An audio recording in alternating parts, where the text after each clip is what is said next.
Et alors aujourd'hui, comment vous dire, l'ami Ferniaud, qui est à la fête cette semaine ici à Roanne, mais il se régale, mon pépère, vous pouvez pas savoir, comme vous d'ailleurs, qui nous regardez, vous avez bien raison. Une fois de plus, il a trouvé les talents d'une demoiselle elle-même de grand Une perle. talent. Une perle. Une perle, Laurent. Mélanie Desbioles. Puisque Mélanie, qui est avec nous aujourd'hui, on peut l'applaudir, a remonté avec ses petits bras toute la Loire, hein, puisqu'elle est venue des pays de la Loire, elle est vendéenne, et qu'elle s'est établie ici à Roanne, hein, bien sûr. Et Dame arrête pas, il m'a fait, sais-tu parler pas ça y est, c'est parti, c'est parti. Dame Bevreuil, vous voyez, c'est une vraie vendéenne. Là, j'ai compris tout de suite. Oui, moi j'ai rien compris en revanche. Je n'ai rien compris. J'ai dit comment vas-tu ma fille, elle me dit bah, ça va bien. Ouais, j'ai vu que tu faisais du gringue. Voilà. C'est pas grave. Mélanie, oui. Alors elle a commencé, on dirait sa carrière, bon, famille de cuisiniers hein, quand même, hein, ça manque pas dans la famille. Et alors, commencé sa carrière à Masterchef, hein, il y a 2-3 ans, et puis maintenant on upgrade, hein, parce qu'elle rêvait de venir à Midi en France. Alors j'ai envie de dire, Mélanie, bienvenue parmi nous. Et quelle est la recette que tu nous présentes aujourd'hui? Alors bonjour. Bonjour. Aujourd'hui, je vais vous faire une panna cotta de fourme de Montbrison. Attention, attention, qui dit panna cotta dit généralement plat, dessert, sucré, et là on est dans le salé. On est bien d'accord. Ça va être quelque chose sucré-salé puisque je vais faire une gelée de vin. C'est ce plat-là que vous allez faire en 50 minutes, les amis, que je vois sur l'écran. La fourme de Montbrison, c'est cette belle fourme à la pâte jaune ivoire, avec ses petites veines de bleu, on en parlera tout à l'heure. Voilà, 50 minutes pour savoir faire cette panna cotta de la Loire. De la Loire, avec cette demoiselle qui a une filiation dans l'excellence culinaire également, avec sa famille évidemment, qui sont de grands chefs eux-mêmes. Merveilleux avoir travaillé également Mélanie Desbioles aux côtés de Vincent Ferniaud. J'adore ça. Pour la recette panna cotta. J'adore parce qu'elle est douée, Mélanie. Et j'ai rien à dire, rien à faire. C'est presque des vacances pour moi. Alors là, elle est en train de préparer la gelée de vin. De vin rouge, oui. Hein, de la gelée de vin rouge. Alors Mélanie, tu as employé pour ça. Alors rappelle-moi ce que tu as mis dans ton vin. Alors dans mon vin, j'ai mis des épices. Là, je suis restée, on va dire, simple, avec de la vanille et de la cannelle. Vanille et cannelle, on a gratté, on le verra tout à l'heure, j'ai fait des images. Voilà. Et qu'est-ce qui mousse là? On dirait qu'il y a un sucre spécial. Oui, alors moi, je le fais avec un sucre spécial gelé, tout simplement. D'accord, ça se vend tel quel dans le commerce? Ça se vend tel quel dans le commerce. C'est un sucre qui contient de la pectine ou de la gélatine et qui donc, à la cuisson, va permettre de gélifier directement le corps liquide dans lequel on l'a plongé. Oui, on trouve ça partout en grande distribution? On trouve ça partout, mais surtout, ça va aller beaucoup plus vite que du sucre classique. Voilà, le point de gélification se fait plus rapidement.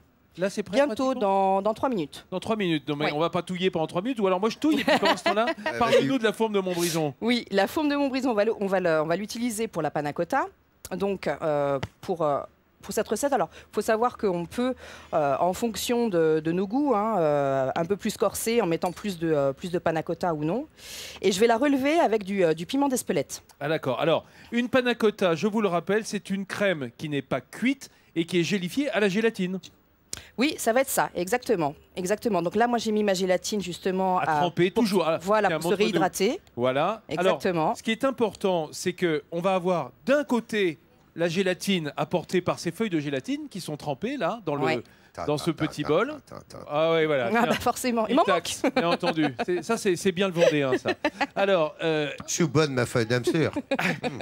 Alors voilà, dans le bol, il y a la gélatine qu'on fait toujours tremper. Hein, la feuille de gélatine, on la réhydrate. Exactement. Voilà. Et ensuite, on la mettra dans le liquide chaud. On l'essorera et on la mettra dans le liquide chaud pour la dissoudre. Et alors, donc, la gélification, elle va venir par la gélatine et aussi par le fromage. Hein, parce que le fromage, il va aussi aider à prendre la crème. Oui, puis bon, là, ce qu'on cherche avec le fromage aussi, c'est le crémeux. Là, c'est gagné. Hein. Voilà. Vous avez vu cette couleur de la fourme de Montbrison? On en parlera tout à l'heure après le sujet dans le tunnel d'affinage d'Ambierle. C'est un fromage extraordinaire, vraiment un fromage d'appellation de la région, absolument merveilleux. Bon, il n'y a plus qu'à rajouter la crème, à la faire chauffer, puisque c'est là-dedans que l'on va ajouter la gélatine dans quelques minutes. Voilà.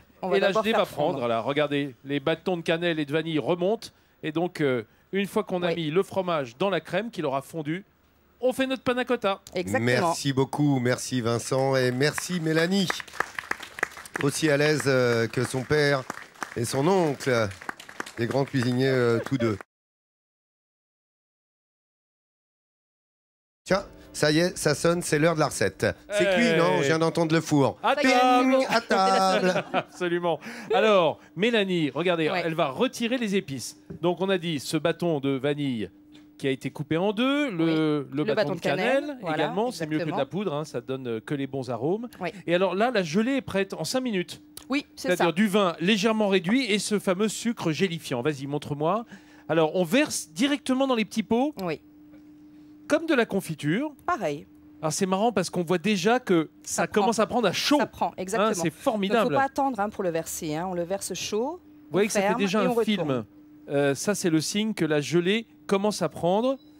Voilà, on ferme et on retourne. Ça permet de, on va dire, une sorte de petite stérilisation minute, quoi. Alors évidemment, on le verse dans des pots stérilisés. Hein. D'accord, hein, il faut que les pots soient stérilisés eux-mêmes. Oui. Mais quand c'est bien chaud, je veux dire que la chaleur du liquide va déjà également tuer les bactéries et les moisissures possibles. Et je prends plus de précautions. La flore. Bon, voilà. Et on laisse combien de temps?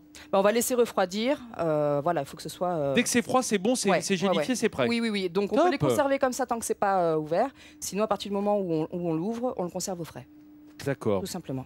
Alors, pendant ce temps-là, la panna cotta, regardez, c'est drôle parce qu'on est dans cette crème qui était bien blanche, mais vous l'avez vu, la forme de Montbrison, elle est extrêmement colorée, cette pâte ivoire à jaune d'or. Hein, exactement. Hein, et elle a déjà communiqué sa couleur à la crème de la panna cotta. Oui. Alors, on prend les feuilles de gélatine qui ont trempé, voilà, elles sont ramollies. Exactement. Hein, il ne faut pas les mettre quand elles sont dures dans une préparation chaude parce qu'elles risquent de là, ne pas se bien. Voilà, regardez, ça va se dissoudre en quelques secondes. Ah oui, c'est très très rapide. Et une fois que c'est dissous, on va les verser justement dans nos verres. Et dissous, c'est pas cher. Merci Laurent. Yes, on la tient. On était parfait là-dessus. C'est la synchro. Les sœurs qui se tiennent. Regarde, c'est pas les sœurs Étienne, c'est les sœurs qui se tiennent. Regardez, Voilà. ça y est, la panna cotta, elle est pratiquement prête là. Hein. Oui, c'est bon. Donc j'ai assaisonné quand même avec un petit peu de piment d'Espelette.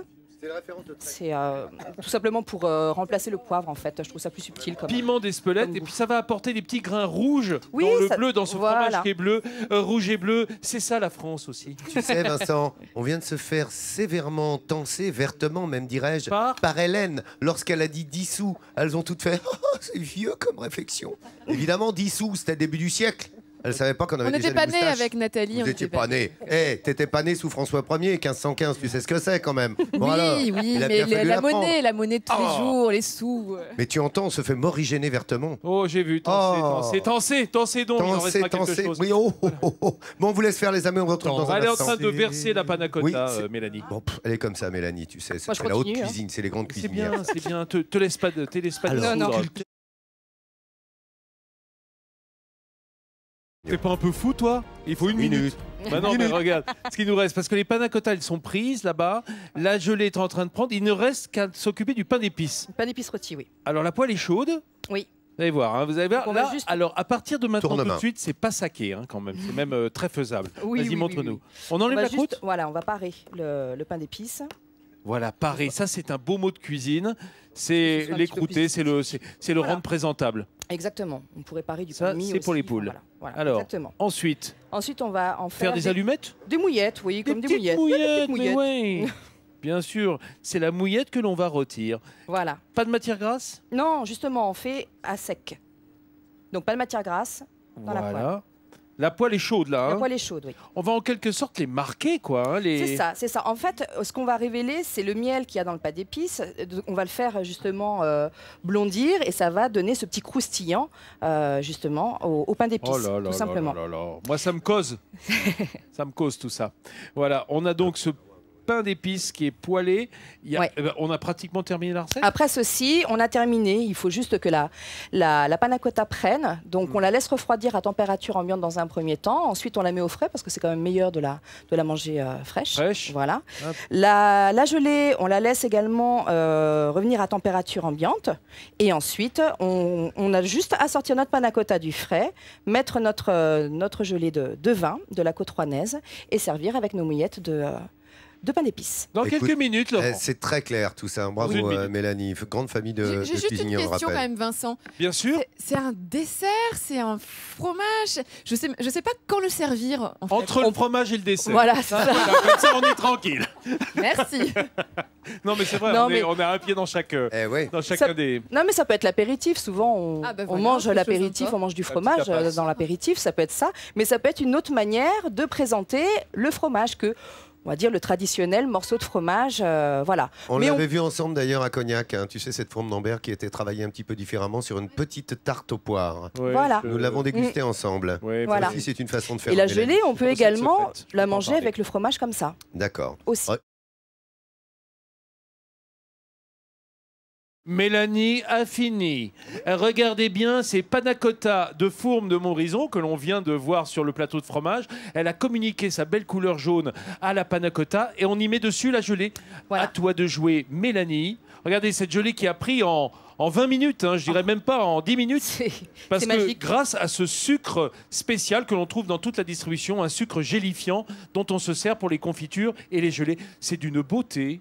Vous avez vu, hein, ces contrastes. J'ai envie de c'est dire, beau, hein, c'est gourmand, hein. ça donne envie presque.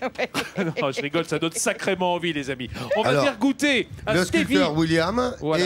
et Stevie Moyal. Oui, et Le One Philippe. Woman Show de la région nord-ouanaise de grand talent. Et Allez Philippe, voir c'est le sur son chéri. site, elle C'est le était chéri de au Mélanie. 10h Philippe. récemment. Il n'est pas Et nourri. le ce chéri, garçon. voilà. Bah oui, Ah, mais il est venu ici pour se allez. nourrir. Allez, Philippe. Allez, Stevie On va Moyal, goûter. William, le sculpteur, Allez. Mélanie, Stevie, pour cette magnifique recette que vous avez évidemment sur le fait la malle. Facebook ou encore sur france3.fr. Donc regardez comme ça se régale, c'est de la bonne cuisine ça, hein, Stevie. Hein. Allez, rendez-vous ici demain à 10h50. Vous savez quoi? Il est bientôt midi en France.